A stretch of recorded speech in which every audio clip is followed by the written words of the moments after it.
Wow, wow, wow, wow. Our school, J. Cox Elementary, we were just blessed to have a presentation by Mr. J.T. Taylor on relational teaching. It was extremely powerful.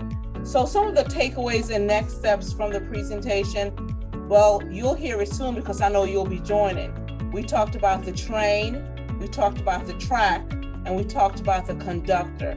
So the train is, how are we getting our scholars on the train and the correct seats on the train?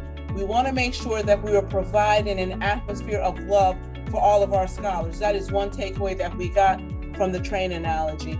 And then we talked about the tracks. Well, Mr. Taylor talked about the tracks.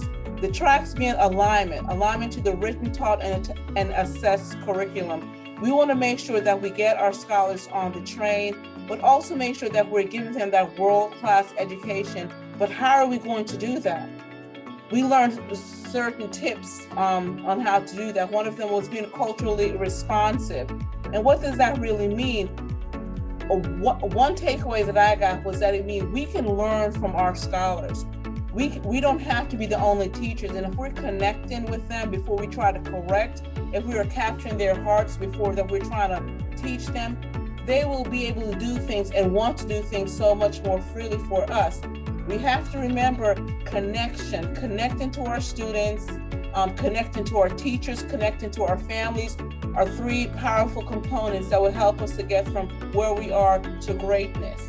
So the presentation was phenomenal. It was awesome. As a building principal, it really opened my eyes to look at my staff as my students and to help me realize that I have to go beyond just building relationships with my staff, but I have to dig a little bit deeper and really get to know them and build in rapport with them.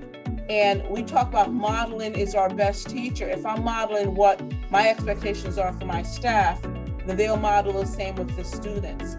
Not only will they want to build relationships, but they will want to build that rapport, that genuine, intentional, purposeful relationship where they know the ins and outs of our scholars as well as their families. So Mr. Taylor, once again, we are teaching with a purpose, we are leading with a purpose, and we thank you for pushing our purpose. Thank you so much.